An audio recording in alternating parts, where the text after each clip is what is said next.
Some kangaroo milk here. I've just got a refill from these guys over here. It's really great. Keeps you nice and dry in the off season, so it's always good to use kangaroo milk when you can. Alright. How'd that come out alright? He's like, WTF, mate.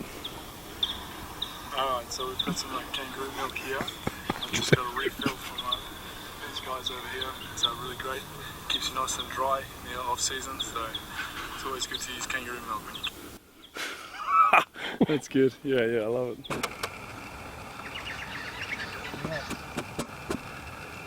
Oh yeah. He just like crawls away slowly. Oh no. Almost. Alright, so we're here at Dermot's 24/7 gym in Geelong, and I'm just going to show you guys around. This is the gym that I work out at, and we'll go through the gym now and we'll have a look. So this is it's actually the largest gym in Australia at the moment with the size. You have we've got all your pin loading machines down here. You've got a cardio theatre. Over here you've got we've got an octagon ring. There's a boxing ring. You've got all your CrossFit section. You got your spin classes up the corner there.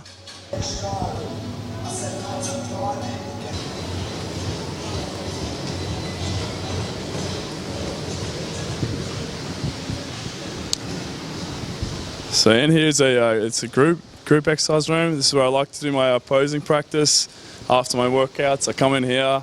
There's a big mirror. It's nice and colourful.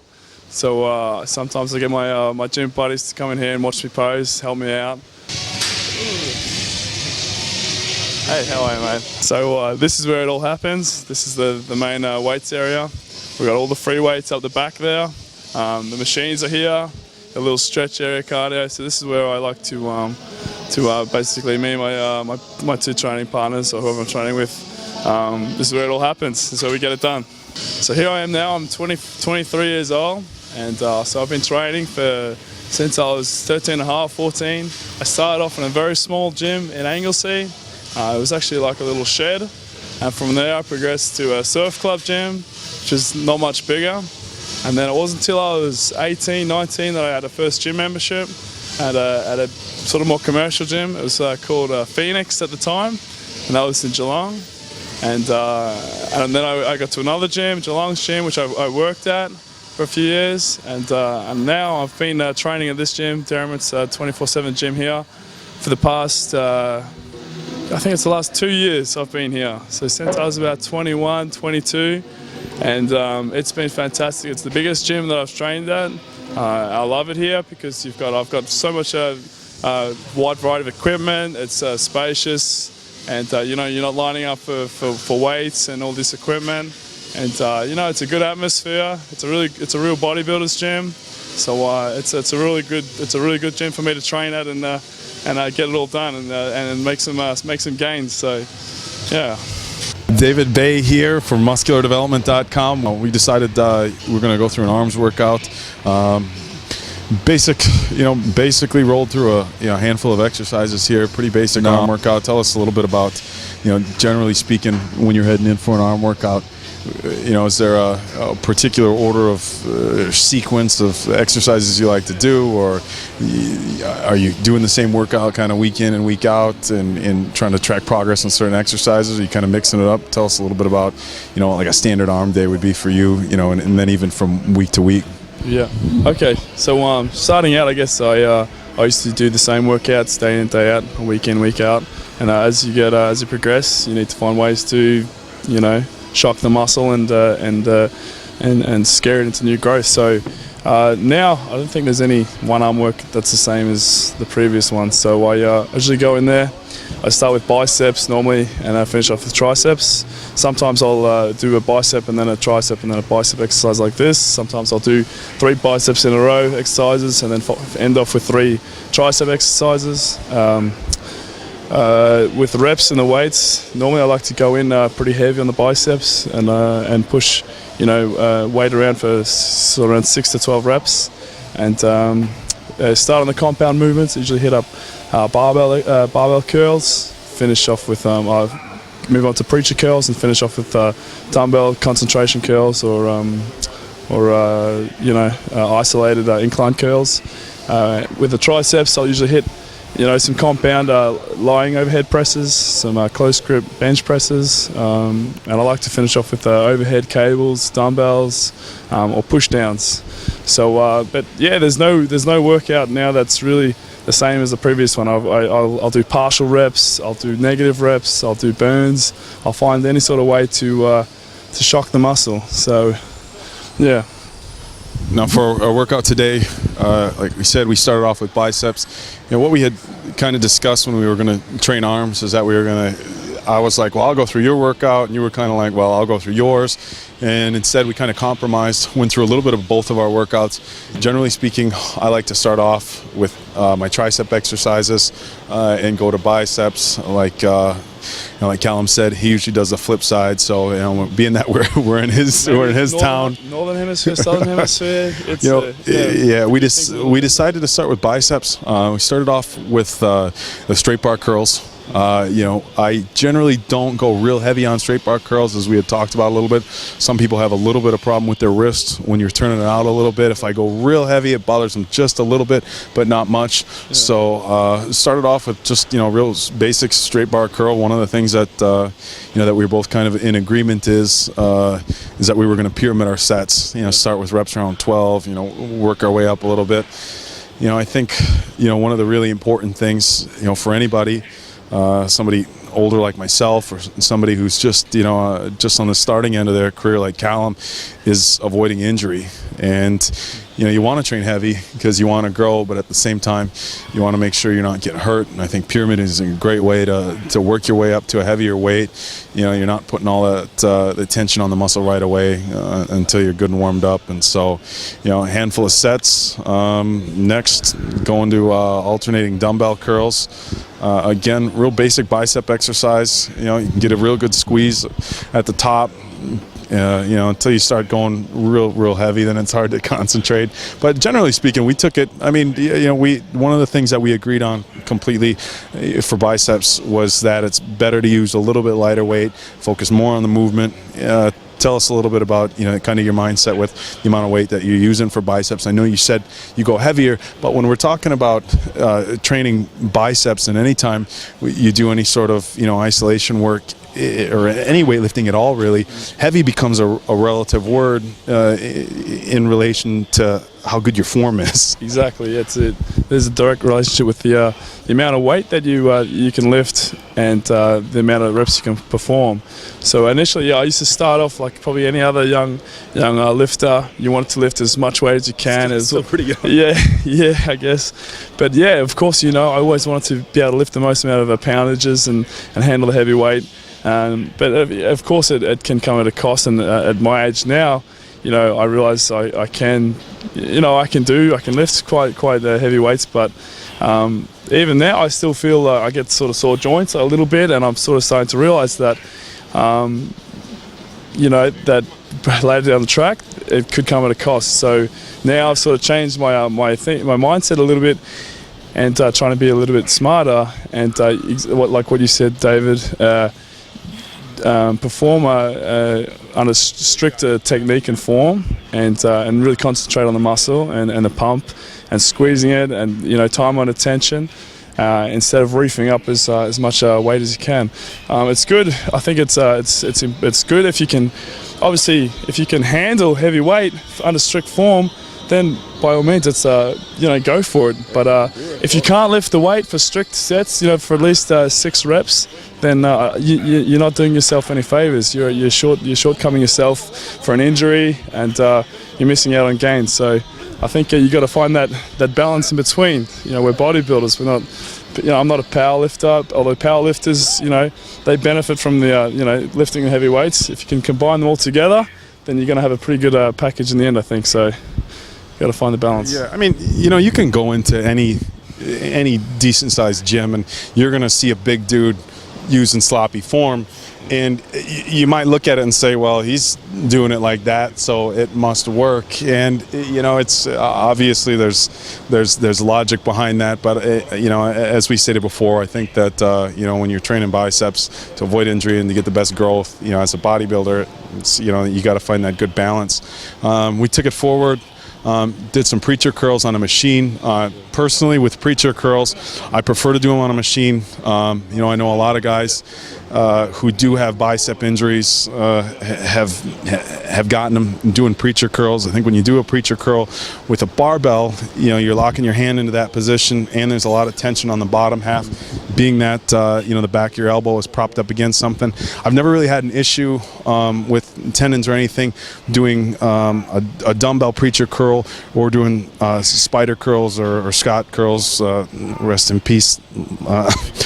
But if I'm hanging my arm straight down over, it doesn't seem to bother it. With a preacher curl, with a barbell, it does. So again, going back to, we decided to use a machine. I really like the preacher curl machines they have at my gym and here at Dermot's. Awesome machine. We started off, did 2 sets with each arm. Decided to switch it up a little bit and do individual. As you guys can see, both of us have dominant arms in certain things. For me, when I'm doing curls, my right arm is a little bit weaker than my left. I can generally perform a few more reps with my left arm. I think you were the flip side. Your right arm was a little bit stronger. Yeah. But we went through and got some really good sets in at the end of our finishing up on these preacher curls. Did some partial reps on the lower end, then on the top end, all the way through, just to really help force as much blood as possible, into the muscle tissue and really burn it out as much as possible. Then we had talked, in the beginning of the workout, you wanted to work a little bit of that, I want to say brachialis, but I know I'm probably going to screw up the term. The brachialis, the outer head of the bicep in the middle. And, we had talked about, being that we were just at the Australian Pro, one of the guys who really stands out is, Evan said the Pawnee's arms, I think are as big from side to side as they are top to bottom. And, so we wanted to focus on an exercise, so we went into some hammer rope curls. Yeah, I found that really, really good because I've really been focusing on the peaks and developing more height on my biceps, and I realized that just as important it is for getting the height, you need the width. So doing the hammer curls, the cables, I really quite liked because I know it's going to help develop overall girth around the bicep. Plus, it gives you a thicker, it gives you a bit more thickness in your biceps.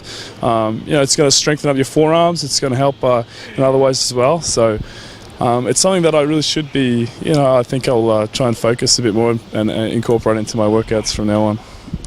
Yeah, and I know a lot of guys try to steer clear of, cable anything through their workouts. I don't mind doing hammer curls on a rope. Any bicep exercise that you're going to do, you can cheat, whether it be swinging back and swinging forward. It's the same with hammer curls. You'll see some guys will just get it out a little bit and get it coming up in the middle. With a rope, with a pulley system, you can heave-ho with your back a little bit, but you can't get that swinging motion that you can get when you're using a dumbbell and pulling it up. So generally speaking, as far as in my experience, I think you get a little bit stricter form with a rope curl. So we did that. Switched up how we finished off a little bit different than what we did. Instead of doing partial reps, did a drop set here. Again, just something different to fatigue the muscle. We did a few forced reps, helped each other, make sure we were getting the most out of our sets. But then doing that drop set for our final bicep exercise, make sure we're really burning the muscle out as much as you can, not leaving anything on the table. The triceps was next. Decided to go and do the close grip presses on a Smith machine. I knew there had to be one exercise. There had to be one arm exercise that we could do, or I might be able to sneak ahead of you. Generally speaking, it's as much shoulders and everything else. But so we decided to do a close grip on a Smith machine. I don't mind a Smith machine. I know a lot of people, think it's kind of an easy way out as opposed to barbell. I find on a Smith machine with certain exercises, sometimes like squats, close grip bench presses, incline bench press, personally, I feel you can focus a little bit more on the movement itself and not balancing the weight. Obviously, for somebody younger starting off, even somebody your age, using barbells and free weights might be might be advantageous. And I don't know, maybe I'm wrong. Maybe I should still be using the free weights. But I find that if I use a Smith machine, again, I can focus a little bit more on pushing the weight, a little bit less on balancing. This is kind of a meat and potatoes exercise as far as the tricep is concerned. A lot of them aren't just a straight up and down. So try to do something different where we're pushing some big weight for triceps.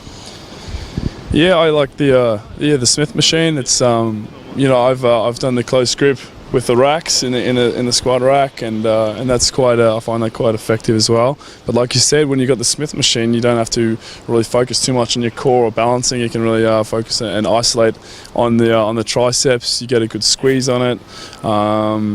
You can really, I think you can sort of push a little bit more harder with it. So, of course, starting out, I think it's always best to do as much free weight exercises, develop your hand-eye coordination, your balance and all these sort of things. But as you get on, I think it's good to step into other areas. We can just really focus on solely on your triceps or whatever muscle it is you're training, so that you can, that's the particular part you need to develop. Or if it's a lagging point, you really want to isolate it. So, starting out, you do the whole thing. You make sure that everything's getting worked out evenly. If you've got lagging points, and this is one exercise that's really focused on your triceps, that's where it's going to be very beneficial. So, yeah. I think you can make the most out of anything you're doing. Anybody's, you can go back and forth. You look at your two best Mr. Olympias in the past. I don't want to say best and disrespect Arno, but your biggest over the past 20 years. You look at Dorian Yates and Ronnie Coleman.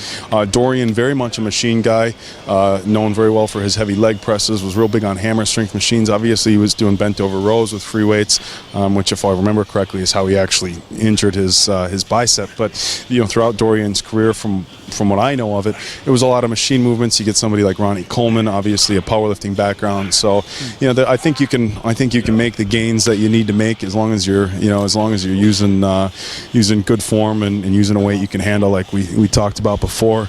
Now we're at Dermot's, and one of the best gyms that I've ever trained in. Certainly nothing like that where I'm from in Wisconsin. I've got to go, at least 90 miles south or down to Chicago to get a gym like that. Big guys. Go like 10, 12? Just warm it up. Yeah. I don't like to put too much energy into movement sets.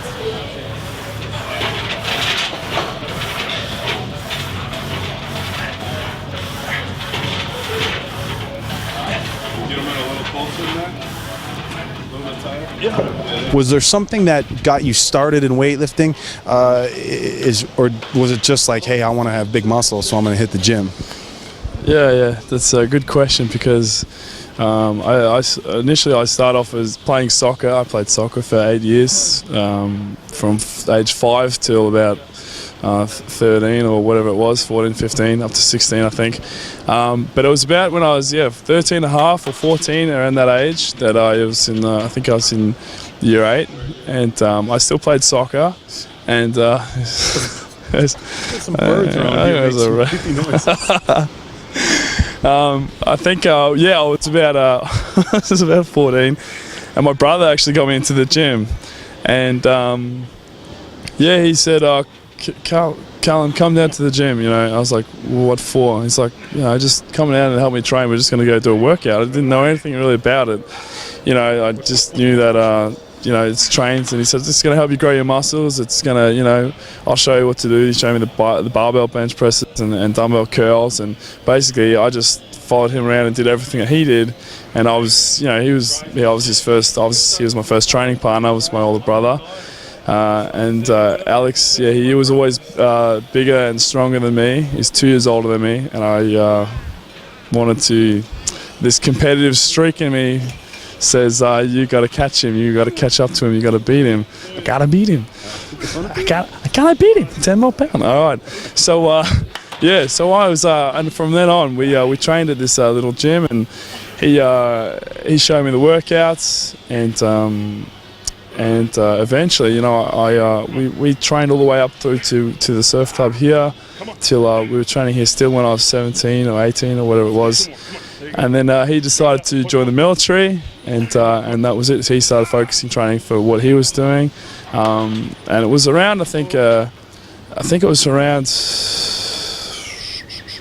It was actually around when he did join the military that I decided I'm going to go for a bodybuilding competition. A lot of people saying, have you competed? Maybe you should compete. And I thought, well, yeah, I'm going to do a show and see how I go. So I did a local, the state championships, the teenage championships, and I won the very first bodybuilding show I did in my division, and from there it really got me into it. I was really excited, and I decided that this is what I wanted to do, and I wanted to do more shows. So I basically followed on, kept training and developing.